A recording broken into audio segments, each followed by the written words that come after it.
Hi everyone, welcome back to the channel and this series on building a garden railway. The series is broken down to 5 parts that start with the design and the track plan, through to the construction and track laying, buildings and scenery, power and control, and finally a section on operating and maintaining the railway. This is the second video in this series. If you haven't already, I'd recommend checking out the first video, which goes into the detail about how I arrived at the track plan that we finally landed on. And this gives a lot of context for what we're going to talk about today in this video on construction. If you're interested in this series and you haven't already, I'd really like to ask you to like and subscribe so you can follow along with our progress and get the latest updates as these videos come out. So today's video, we're going to talk about the construction of the layout itself. And this is basically how do we go from plan to something that existed in reality. We're not going to cover things like power and control in the buildings and scenery. They've got their own videos dedicated to it. So today's video is going to be broken down into 4 parts and we're really going to start at the bottom and build our way up. The first part is going to be the groundworks themselves before moving on to the rockery and the retaining walls. Then we're going to get into the meat of it, which is the track laying itself, before finally touching on a little bit about the horticulture and the garden. So let's get stuck into it and talk a little bit about the groundwork itself. So as I mentioned in the previous video, I was starting with a blank slate. The garden was completely open and actually mostly paved, aside from a couple of little borders around the side. I knew the garden was going to be in raised flower beds, but there was nothing there, so this had to be built to match the track plan. I had laid the track out, so I had a rough sense of where everything was going to be, and I marked it out in chalk. Initially, I toyed around with the idea of learning to do the block work myself, and I quickly realised after looking at a handful of YouTube videos that was beyond both my skill set and my patience level. This was about late 2021, or actually renovations done to the house at the time. So I spoke to the builders and they were willing to increase the scope of their work to also include the garden. So I walked them through what I wanted, and I think originally they were a little bit confused about exactly what it was going to look like, but I told them they had to trust the vision. So what the builders did is, from my sketches, from my chalk markings, they came in and started working through by building the blockwork. Now what they were able to do is they were able to build the blockwork on top of the existing paving in most places. There were some places that they had to do additional concrete footings, and while they were doing this, they also dug out the pond for me. So just to quickly touch on the pond is not the focus of this series. The series is focused on the garden railway, but the pond is quite a major feature of it. The pond is fairly deep. It goes down about 6 foot or 1.8 meters, so it's fairly deep. I have a bunch of koi. They're not pedigree or anything, they're mostly pets, but I want to give them a reasonable amount of space. The concrete blocks were put around to sort of follow the shape of what the flower beds would be. Once they had done that, they then rendered the walls to give it this really smooth finish. Once that was all done, they were able to bring in a bunch of earth. The majority of earth came from both what we dug out from the pond, but also came from my parents' farm, and that was kind of able to fill in and level it out. The earth that I got was actually pretty high quality, but then I also got another 2 tons of compost that I brought into the garden and then hand turned into this. I did this in the winter, which with hindsight probably wasn't my best idea. The ground was fairly wet and fairly hard, can be quite clay-like. I definitely put myself in a lot more work than I needed to, but actually with hindsight it was definitely worth it because the garden has done an amazing job over the last couple of years of really maturing. So I think, looking back, I'm glad I did it. And at this point, starting to get a little bit of sense of what the garden's going to look like. Now this was really the bit that I considered the heavy civil engineering stuff, building up and giving the garden the shape it needed to. After this point, I think the work was primarily on me to take what was a giant pile of mud into something more akin to a garden railway. One thing to note here, while we're building up the walls and the groundworks, we also started laying some of the trunking that we would use for the electrics. I'm not going to go into too much detail about this now. I'll cover that in a lot more detail in the power and control video, but just to let you know that that was a consideration that we had to do early on to make sure that we could run wires from the house to the different points in the railway. So the next section is what I called rockery and retaining walls, and this was more about adding depth and height to the railway itself. Now this section overlaps a little bit with the track laying. I'm going to go into the specifics of how I did the track laying in the next section, but the most important thing to be aware of here is actually all of this came after the tracks, or was based on the tracks. So the tracks were put down loosely into the shape that I wanted them to be. I had to make sure that the curves would fit into the right kind of positions and they'd be able to clear the bits that I wanted them to. Once that was roughly laid out, then I could start putting in things like the tunnels and starting to build up the retaining walls where I wanted to divide the upper line from the lower line. Now the tunnels are very crudely built. Essentially all that happens is I dug them out or dug them down, put a bunch of gravel down, a bunch of sand, a very probably too thin layer of concrete, laid concrete blocks on top of them. Then I got the builders to finish off the walls. They put them in place, they kind of like tidied them up, and then they also painted them with an outdoor black masonry paint. This part was completely unnecessary. The only reason I did this was because I knew at some point I wanted to record footage of the trains going through the tunnels, and I thought the walls of the tunnel looking black would probably slightly better. These were then covered over with a bunch of spare paving stones, and then I covered it over with the remaining amount of earth. And this is when you start to see the railway start to take shape in the garden. The retaining walls I did in a very similar way to the tunnels, but probably even less footing and foundations. I dug them out, I put a bunch of gravel on to give it a little bit of levelling, and then put them in. The reason I didn't do too much in terms of making sure it was structural was because it wasn't really retaining anything. It loosely held back the earth. So the concrete blocks themselves were put in, and then I started to put in a bunch of rocks. These were things I managed to get free from basically like local Facebook groups that people were giving up, and just started to put them in place with a bunch of sort of a light mortar mix. Nothing particularly advanced, just put them in place roughly into kind of the shape that I liked. Some of the retaining walls I didn't put rock straight onto, and I kept the flat face, and I actually ended up using household kitchen tiles, so the ones you can kind of get on sheets, to put over that to give it this kind of aesthetic of more formalized retaining walls that sit on that concrete block. So at this point, what you have is the track laid, and then some degree of height and some degree of soil around this. So let's dig into the meat of this video, and that's probably the track laying itself. So as I said, I had most of the track that I needed available. I'd done through the process of designing it, so I had a sense of what track I already had and what I needed to order. That track was ordered, and I ordered a little bit more than I needed to, just to give myself that level of flexibility as I was building the railway. I knew that it probably wasn't going to come out exactly how I'd originally planned it, and that level of flexibility just gave me a little bit more peace of mind that I didn't have to just keep going out and getting things. And at this point, what I'm starting to do, instead of just like placing straights roughly into the position that I want them to be, we're getting to the point of making sure that where I want to use flexi-track for those large sweeping turns, I'm actually starting to cut them to shape. Now, there were some things that anchored the railway around certain positions. So one of those examples is where the lower line connects off onto the branch line through Monbyfell Station and round to Ashburn. So the points there had to be in a certain kind of position, and there's a few examples of those dotted around the layout. Another example would be the incline line between the lower line and the upper line. So those are kind of the places that I started off with the track and started shaping them around the garden as they came through.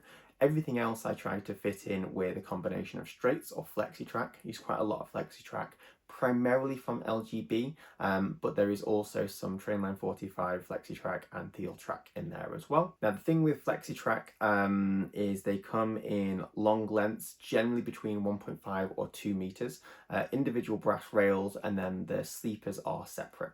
Now, the challenge with flexi-track is as you bend it, the inner rail is always going to be slightly longer than the outer rail, or can be a lot longer depending on how much you bend that. There's a couple of different ways you can do this. You can use the old belly bend feature where you bend, you put the track, you push it on your belly and you gently bend it round. That works quite well. Avoid using your knee or your arm. One, it will hurt more, but two, you'll get a little bit more of a kink and point. You want a very gentle curve in that. The other thing you can do is use what's called a rail bender. So these are specialist pieces of equipment that you can buy and you can run them through and they'll give you the exact kind of bend you want. I was very lucky. Someone from the gscalecentral.net forum lent me theirs. They posted it over and I posted it back, covered the cost of shipping, so thank you very much. Once they're roughly at the bend that you need, you can thread on the rest of the sleepers and you put it into place, and then you just use a hacksaw to cut the pieces to length. So this is really how the railway's starting to build up. Now, when you're connecting a track, you've got two main ways to do this really. You can use rail clamps. Now rail clamps are small pieces of metal that come with 2 screws, sometimes 4 screws, that slide onto the rail, and you can use a screw to physically attach the 2 pieces of rail together. They kind of cramp down on the bottom of the rail and hold it in place. Other method, and the one that you probably see if you've got set track, is just use a fish plate. So the fish plate is the typical way of doing this. You get 2 connectors and you push them together. Now, rail clamps are expensive. They cost about £1.50 each, and you need 2 of them per piece of track. That adds up very quickly when you're building a garden railway. There's probably a couple of hundred on my layout, and you can see where that cost comes from. So why was that an investment that I was willing to make? Generally speaking, and I anecdotally I would agree with this, I tend to find they create a much more reliable electrical connection. I enjoy more playing with trains, not necessarily maintaining the railway. So anything I could do to reduce my effort in the future, I try to take that opportunity. And rail clamps, because you're able to tighten and create a really tight physical fit, means you have generally a higher performance in terms of electrical throughput. This is not to say that fish plates are bad. This is not in the slightest. Growing up, I used to play with my track a lot. I'd put them together, take them apart. And the problem with that is the fish plates over time can loosen. So you get a little bit less of a strong connection. Now, the way that most people do this is when they first make the connection, they'll tighten the fish plates very slightly. They'll put some kind of conductive grease in that joint and close it together. Now, what that lets you do is it stops the electrical joint loosening necessarily over time, or at very least stops it oxidizing. And the same way that the top of the rail can oxidize and affect conductivity from the rail into the wheel, you can have the same problem inside the fish plates.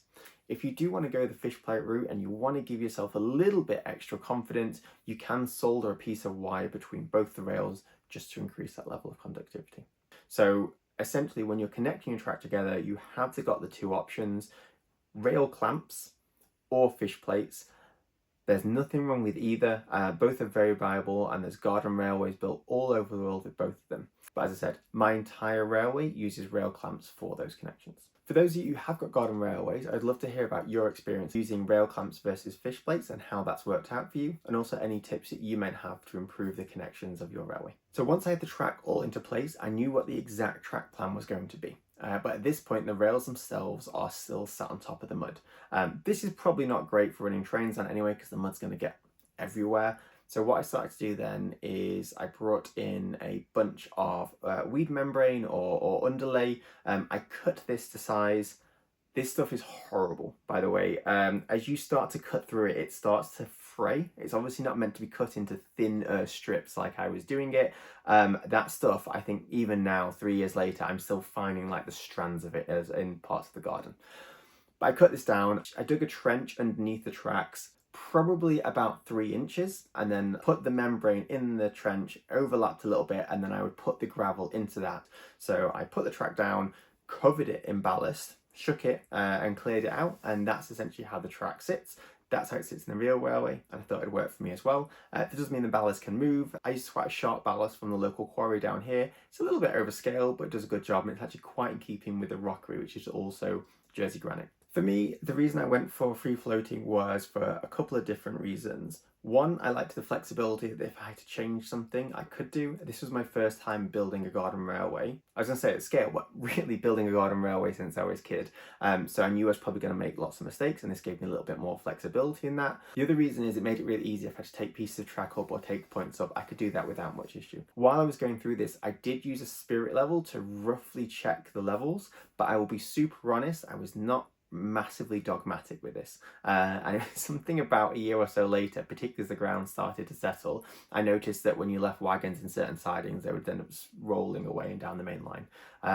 So I probably could have been a little bit better with making sure I had my levels, but generally speaking, as I said, it's quite easy to fix because all the track is free floating in the ballast. Last thing to note when we're talking about ballasting, yes, I do ballast my points. I ballast the points slightly differently from the rest of the track. With points, I'm a little bit more conservative because obviously you don't want them getting into all the working mechanisms. So with the points, I get the ballast into the trench, I roughly level it out, I put the point on top, and then I'll just kind of like by hand bring in a little bit of extra ballast to fit between the rails and the side. I try to avoid where the cross tie is, which is the bar that goes across the base of the point, if you will, just to reduce the risk of ballast getting in there. It absolutely does, not just when you're laying the ballast in the first place, when you're doing free floating ballast, but also just during the normal day-to-day, so you have to keep an eye out for that. But for the most part, I found that a really effective way of doing it. I did try with one point the method I used with the rest of the track, which you just pour all the ballast on top and then try to clean it up. It took a lot longer to get that piece working. So got there eventually, but I would not recommend doing it that way. The one bit of advice I'll give you while going through this process is get trains running as quickly as you can. Even if it's a case of your track is down on top of the mud and you just want to see a train go around, like at the end of the day, That's part of the hobby, that's part of the fun. These little moments of just sort of seeing what it's going to be like eventually and having kind of that fun with the project and with the hobby, I think is really key. Generally, I operate on the principle that perfect is the enemy of done, and that was a key thing for me to sort of keep seeing for myself the progress in the building of the railway. Now, this last section, I want to very quickly touch on planting. At the end of the day, it's your garden, it's your railway. You can plant it however you like. Maybe a few considerations that I had in mind. At this point, the garden was looking just like a giant pile of mud with some railway track on it. So as quick as, this was probably around early 2022, around spring, as soon as the garden centre was starting to stock up on their spring and summer plants, I was in there and started getting things planted up. I wasn't overly dogmatic about scale, and I think when you're doing G-scale in the garden, you have to be willing to use a bit of a rubber ruler for these things. As I said, and I've mentioned in previous videos, this whole thing is about being a garden railway. So there's going to be a give and take on both sides of this. Generally speaking, I kept to shrubbery, so things like miniature conifers to kind of get that height, and things that keep their greenery all year round so the garden doesn't go too bare. There isn't a massive amount of flowers in the traditional way. So there's very few pansies, for example, in the garden. That's just my preference. There are lots of plants that are a lot smaller, a lot more delicate, have smaller flowers on them. They can still bring that pop of colour into the garden. And I think more and more as it goes on, I'm trying to find more and more of those examples. The last thing I will mention is, I'm not sure the official name for them. I call them baby's tears. It's this plant, it's hard to get. It creates amazing ground cover for garden railways. It has this really great effect. It is relentless. If you plant this, you will be pulling it out. I probably have to spend a couple of hours every few months, particularly during the summer, cutting this back, making sure it's out of the track. It's fairly easy to do. I said, because my track is free floating, I can unscrew the track, pull it up and put it back down again. But just something to be mindful of when you are looking for those ground covers. Other things that have worked really well in this are any kind of like alpine succulents. I've used those throughout the railway and they've created this really great effect. They also have this really nice kind of like grassy effect that you can have. Generally speaking, you don't want to get too precious with kind of the scale and size of plants because plants are going to do their own thing. And then with conifers in particular, I have to sort of keep on top of making sure I trim them back because they will just keep growing. So that's it for this video. That really takes you through the construction of the railway itself. I hope it was interesting. Let me know if you've got any questions in the comments below, and if you haven't already, like and subscribe because on the next video I'll be taking you through power and control. Bye for now.